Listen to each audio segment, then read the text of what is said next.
ಎಣ್ಣೆ ಬದನೆಕಾಯಿ ಪಲ್ಯ ಯಾವ ಥರ ಮಾಡೋದಂತ ತಿಳಿಸ್ಕೊಡ್ತಾ ಇದ್ದೀನಿ. ತುಂಬಾ ಟೇಸ್ಟಿಯಾಗಿರುತ್ತೆ, ಚೆನ್ನಾಗಿರುತ್ತೆ. ಒಮ್ಮೆ ಟ್ರೈ ಮಾಡಿ ನೋಡಿ. ಒಂದು 8ರಿಂದ 10 ಬದನೆಕಾಯಿ ತೊಗೊಂಡು ವಾಶ್ ಮಾಡಿ ಇಟ್ಕೊಂಡಿದ್ದೀನಿ ನಾನು ನೀರಲ್ಲಿ.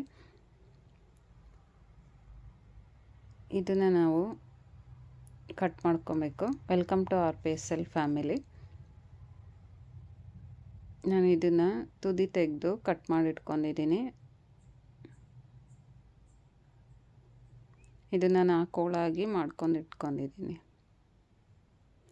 ಇದಕ್ಕೆ ಸ್ವಲ್ಪ ನಾನು ಒಂದು ಅರ್ಧ ಟೇಬಲ್ ಸ್ಪೂನಷ್ಟು ಕಲ್ಲುಪ್ಪು ಹಾಕ್ಕೊಂಡು ನೀರು ಹಾಕ್ಕೊಂಡು ಇಟ್ಕೊಂಡಿದ್ದೀನಿ. ಅಂದರೆ ಬದನೆಕಾಯಿ ಕಪ್ಪಗಾಗಲ್ಲ ಅನ್ನೋದಕ್ಕೆ ಉಪ್ಪು ಹಾಕಿ ಇಟ್ಕೊಂಡಿದ್ದೀನಿ ನೀರಲ್ಲಿ. ಈ ಥರ 4 ಹೋಳು ಥರ ಹೆಚ್ಚಿಡಿ.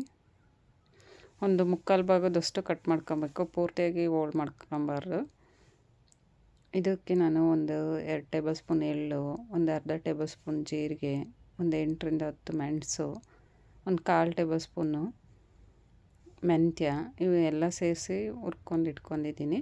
ಒಂದು 1/4 ಟೇಬಲ್ ಸ್ಪೂನು ಅರಿಶಿನ ಪುಡಿ, 1 ಟೇಬಲ್ ಸ್ಪೂನು ಧನಿಯಾ ಪೌಡ್ರು, ಒಂದು ಅರ್ಧ ಬಟ್ಲು ತೆಂಗಿನ ತುರಿನ ಫ್ರೈ ಮಾಡಿ ಇಟ್ಕೊಂಡಿದ್ದೀನಿ ಎಣ್ಣೆ ಬಿಟ್ಟು.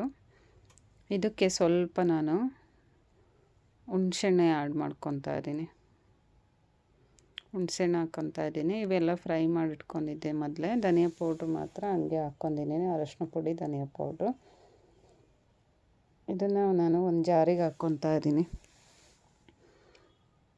ಇದಕ್ಕೆ ಸ್ವಲ್ಪ ನೀರು ಆ್ಯಡ್ ಮಾಡ್ಕೊತಾ ಇದ್ದೀನಿ. ಗಟ್ಟಿಯಾಗಿ ರುಬ್ಕೊಳ್ಳಿ ಪೇಸ್ಟನ್ನು. ಇದಕ್ಕೆ ನಾನು ಒಂದು ಅರ್ಧ ಬಟ್ಲಷ್ಟು ಶೇಂಗಾ ಹುರ್ಕೊಂಡಿಟ್ಕೊಂಡಿದ್ದೆ, ಶೇಂಗದ ಬೀಜನ. ಆ ಶೇಂಗಾ ಬೀಜನ ಸಿಪ್ಪೆ ತೆಗೆದು ಹಾಕ್ಕೊತಾ ಇದ್ದೀನಿ. ಇದಕ್ಕೆ ಒಂದು 4ರಿಂದ 5 ಬೆಳ್ಳುಳ್ಳಿ ಹೆಸಳು ಹಾಕ್ಕೊತಾ ಇದ್ದೀನಿ. 1 ಟೇಬಲ್ ಸ್ಪೂನಷ್ಟು ಖಾರ ಪುಡಿ ಹಾಕ್ಕೊತಾ ಇದ್ದೀನಿ. ನೋಡಿ, ಇದನ್ನು ಹುರ್ಕೊಂಡು ಇಟ್ಕೊಂಡಿದ್ದೀನಿ. ಇದನ್ನು ಸಿಪ್ಪೆ ತೆಗೆದು ಹಾಕ್ತಾಯಿದ್ದೀನಿ. ಸ್ವಲ್ಪ ಜಾಸ್ತಿನ ಹಾಕ್ಕೊಂಡ್ರು ಏನು ಪ್ರಾಬ್ಲಮ್ ಇಲ್ಲ, ಚೆನ್ನಾಗಿರುತ್ತೆ ಟೇಸ್ಟು. ಇದನ್ನೆಲ್ಲ ಹಾಕ್ಕೊಂಡು ಗಟ್ಟಿಯಾಗಿ ಪೇಸ್ಟ್ ಮಾಡ್ಕೊಳ್ಳಿ.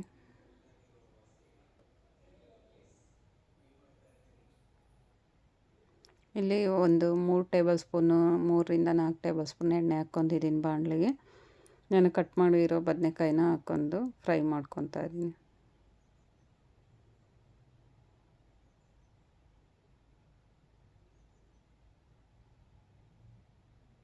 ಈ ಥರ ನೋಡಿ, ಒಂದು ಅರ್ಧದಷ್ಟು ಬೇಯೋವರೆಗೂ ಫ್ರೈ ಮಾಡ್ಕೊಳ್ಳಿ ಎಣ್ಣೆಯಲ್ಲೇ, ನೀರು ಹಾಕ್ಕೊಂಬೇಡಿ. ಇದು ರುಬ್ಕೊಂಡಿರೋ ಮಸಾಲಕ್ಕೆ ಒಂದು 3/4 ಟೇಬಲ್ ಸ್ಪೂನಷ್ಟು ಸಣ್ಣ ಉಪ್ಪು ಹಾಕ್ಕೊತಾ ಇದ್ದೀನಿ. ಉಪ್ಪು ಹಾಕ್ಕೊಂಡು ಮಿಕ್ಸ್ ಮಾಡ್ಕೊತಾ ಇದ್ದೀನಿ. ಈ ಥರ ಚೆನ್ನಾಗಿ ಮಿಕ್ಸ್ ಮಾಡ್ಕೊಳ್ಳಿ. ಮಿಕ್ಸ್ ಮಾಡ್ಕೊಂಡು ನಾನು ಇಲ್ಲಿ ಬದನೆಕಾಯಿ ಫ್ರೈ ಮಾಡ್ತಾ ಇದ್ನಲ್ಲ,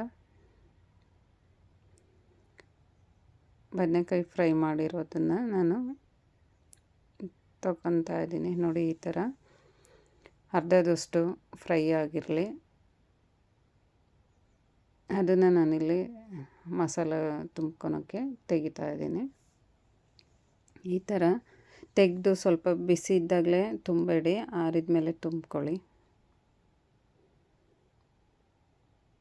ನೋಡಿ, ಈ ಥರ ಎಲ್ಲದಕ್ಕೂ ಮಿಕ್ಸ್ ಮಾಡಿರೋ ಮಸಾಲ ಕಲಸಿದ್ದೀವಲ್ಲ, ಅದನ್ನು ನಾವು ಓಪನ್ ಮಾಡಿ ಬದನೆಕಾಯಿಗೆ ತುಂಬ್ಕೊಬೇಕು. ಎಲ್ಲ ಬದನೆಕಾಯಿಗೂ ಈ ಥರ ನೋಡಿ ತುಂಬ್ಕೊಳ್ಳಿ.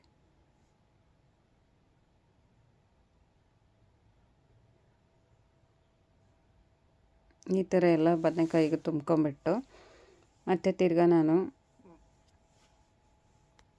ಫ್ರೈ ಮಾಡ್ತಾಯಿದ್ದೀನಿ. ಒಂದರಿಂದ 2 ಟೇಬಲ್ ಸ್ಪೂನು ಎಣ್ಣೆ ಹಾಕ್ಕೊಳ್ಳಿ, ಇಲ್ಲ ಅದೇ ಎಣ್ಣೆಯಲ್ಲಿ ಫ್ರೈ ಮಾಡ್ಕೊನಾರು ಮಾಡ್ಕೊಬೋದು.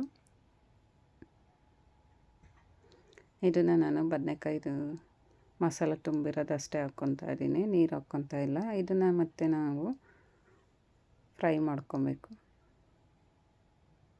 ಸ್ವಲ್ಪ ಬೇಯಲಿ, ಒಂದು 3ರಿಂದ 4 ನಿಮಿಷ ಚೆನ್ನಾಗಿ ಫ್ರೈ ಮಾಡ್ಕೊಳ್ಳಿ. ಅದಾದಮೇಲೆ ನೀವು ಮಸಾಲ ತಟ್ಟೆಲಿ ಹಾಕ್ಕೊಂಡಿರ್ತೀರಲ್ಲ, ಅದಕ್ಕೆ ಸ್ವಲ್ಪ ನೀರು ಆ್ಯಡ್ ಮಾಡ್ಕೊಂಡು ಹಾಕ್ಕೊಬೋದು ಗ್ರೇವಿಗೆ. ಈ ಥರ ಸ್ವಲ್ಪ ನೀರು ಆ್ಯಡ್ ಮಾಡ್ಕೊಂಡು ಮಿಕ್ಸ್ ಮಾಡ್ಕೊಳ್ಳಿ ನೀಟಾಗಿ.